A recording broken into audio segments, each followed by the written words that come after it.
actually regret choosing that song now. How's everyone doing? Good.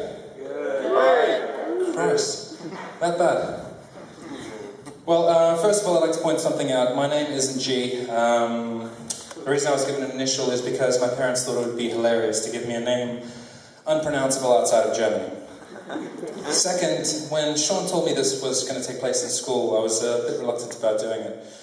Because schools are filled with kids, and if life's taught me anything, it's that kids are fucking cruel. It is, it's true. I mean, just take bullying, for instance. I was bullied my whole life. First time I was bullied was actually when I got to Portugal. I was about 7 years old. I just flew in from South Africa, and I get to school on the first day, and they asked me, "Are you Benfica?"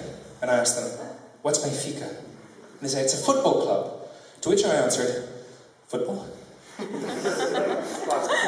couple of Benfiquistas in the room are probably thinking, "Served you right, you fucking faggot."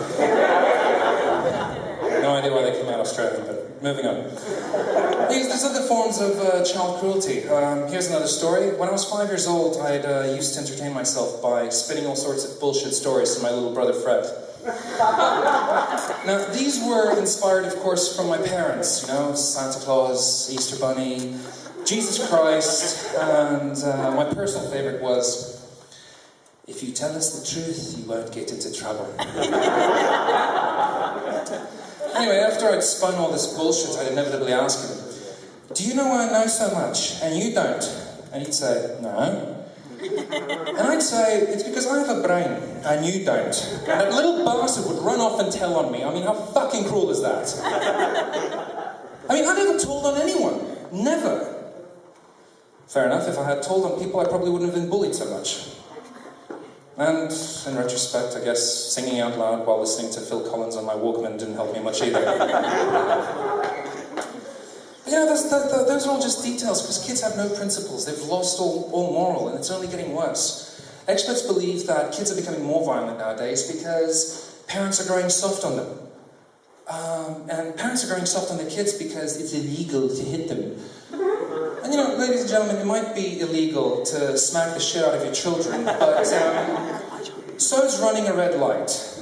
And you know, it's just like everything. When you run a red light, there's rules. Make sure that there's no cops around, and that no one ends up in hospital. And odds are no one's going to report it.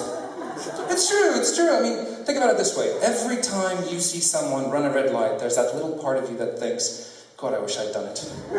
Same thing with young parents. But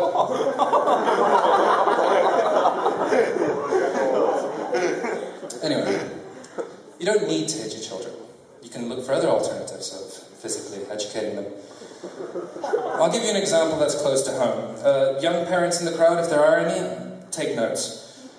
Again, when I was 5, I had a problem. Well, one among many. And this one involved me playing with matches. One day my mum catches me playing with matches and she tells me, "If I ever catch you burning anything in this house, I'll take one of those matches and put it out on your head." For those of you who haven't had the pleasure of meeting my mom, she's the last person on earth whose bluff you want to call.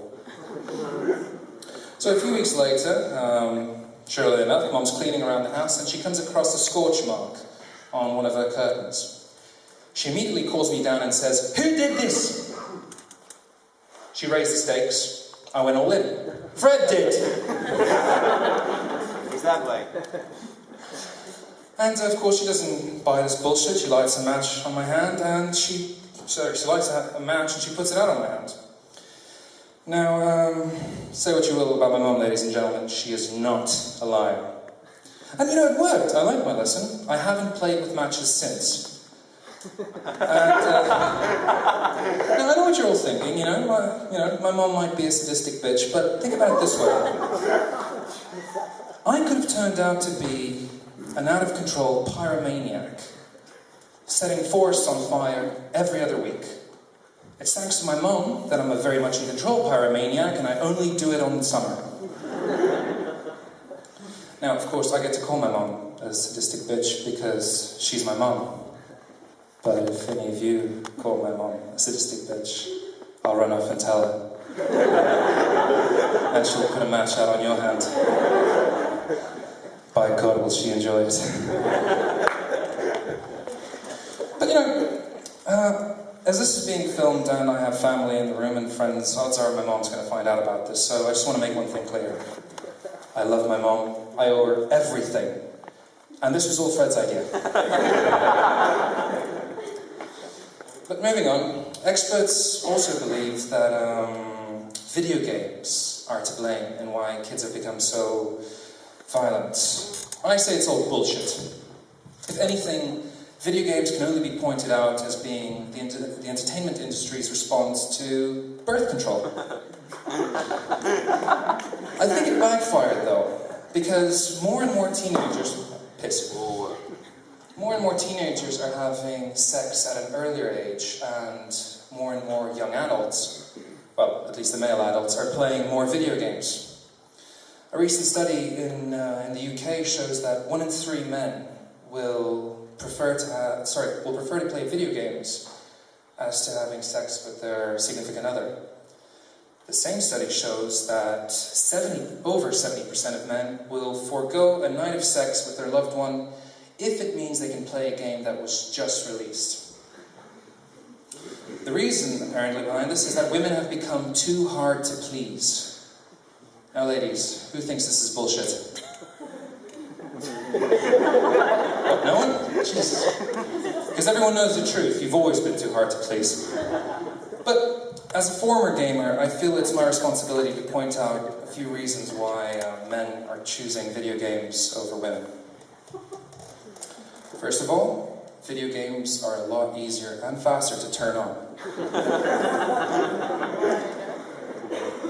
If you're progressing fast in a video game, or you're getting to the good part, a video game won't ask you to take it slow.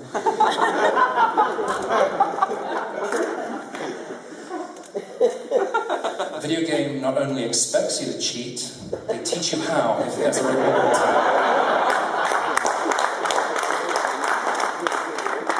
A video game won't tell other video games how shit you are at playing it or how small your joystick is. A video game won't leave you for someone who plays it better. It's not frowned upon to play with a 14-year-old video game. You're considered a connoisseur. You only need to worry about protective software once a year. And, what else? Oh yes. You can play a video game any time of the month. Period.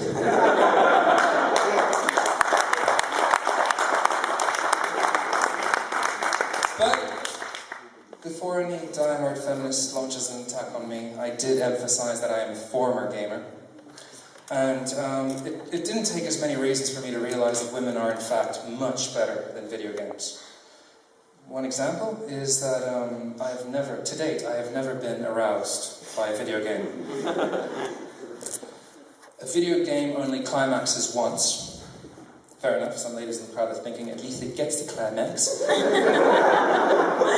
But the thing is, we're already making love to you and you're already expecting us to give you an orgasm. Men aren't famous for multitasking, so give us a break. Finally, I have never, ever been called a sexy beast by a video game. However, in retrospect, I don't think any woman's called me one either. Ladies and gentlemen, thank you. That was great.